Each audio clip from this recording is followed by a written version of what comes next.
January 19th, Genesis chapter 39, verse 1st until chapter 41st, verse 15th.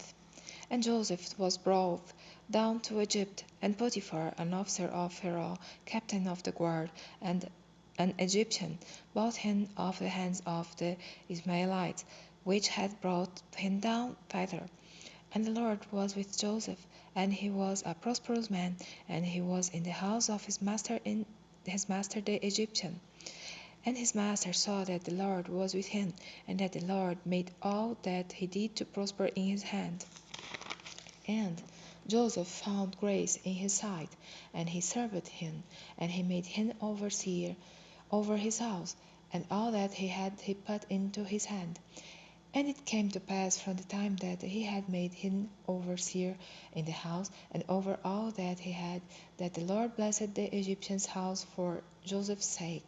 And the blessing of the Lord was upon all that he had in the house and in the field. And he left all that he had in Joseph's hand, and he knew not of he had, save the bread which he did eat. And Joseph was a goodly person, and well favored. And it came to pass after these things, that his master's wife cast her eyes upon Joseph, and she said, Lie with me. But he refused, and said unto his master's wife, Behold, my master wotteth not what is with me in the house, and he hath committed all that he hath to my hand. There is none greater in the house than I, neither hath he kept back on anything from me but thee, because thou art his wife. How then can I do this great wickedness and sin against God? And it came to pass, as she spake to Joseph day by day, that he hearkened not unto her, to lie by her, or to be with her. And it came to pass about this time, that Joseph went into the house to do his business, and there was none of the men of the house there within. And she called him by his garment, saying, Lie with me. And he left his garment in her hand, and fled, and got him out. And it came to pass, when she saw that he had left his garment in her hand, and was fled forth, that she called unto the men of her house, and spake unto them, saying, See, he hath brought in a Hebrew unto us to mock us. He came in unto me to lie with me. And I cried with a loud voice. And it came to pass, when he heard that I lifted up my voice and cried, that he left his garment with me, and fled, and got him out. And up his garment, she laid up his garment by her, until his lord came home. And she spake unto him according to these words, saying, The Hebrew servant, which thou hast brought unto us, came in unto me to mock me. And it came to pass, as I lifted up my voice and cried, that he left his garment with me, and fled out. And it came to pass, when his master heard the words of his wife, which she spake unto him, saying, After this manner did thy servant to me, that his wrath was kindled. And Joseph's master took him, and put him into the prison, a place where the king's prisoners were bound. And he was there in a prison. But the Lord was with Joseph, and showed him mercy, and gave him favor in the sight of the keeper of the prison. And the keeper of the prison committed to Joseph's hand all the prisoners that were in the prison, and whatsoever they did there, he was the doer of it. The keeper of the prison looked not to anything that was under his hand, because the Lord was with him. And that which he did, the Lord made it to prosper. And it came to pass after these things, that the butler of the king of Egypt and his baker had offended their lord the king of Egypt.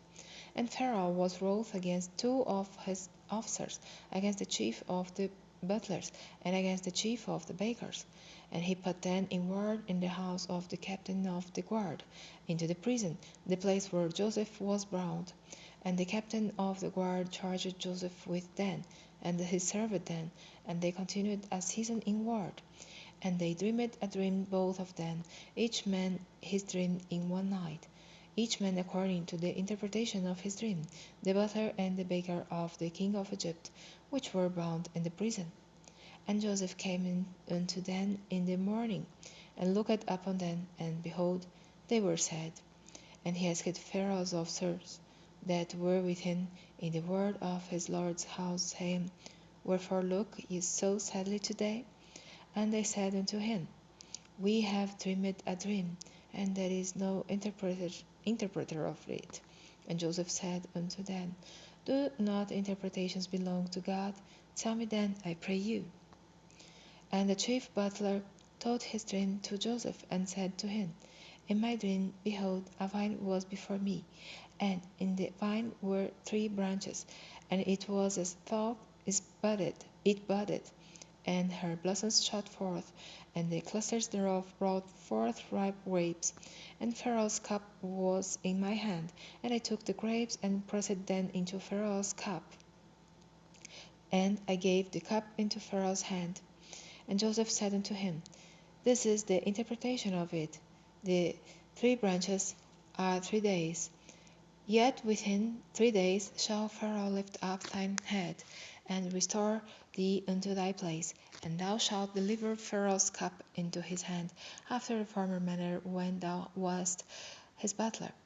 But think on me when it shall be well with thee, and show kindness, I pray thee, unto me, and make mention of me unto Pharaoh, and bring me out of this house. For indeed I was stolen away out of the land of the Hebrews, and here also have I done nothing that they should put me into the dungeon.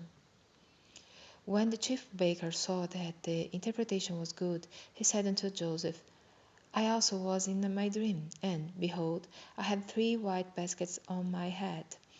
And in the uttermost basket there was of all manner of baked meats for Pharaoh, and the birds did eat them out of the basket upon my head.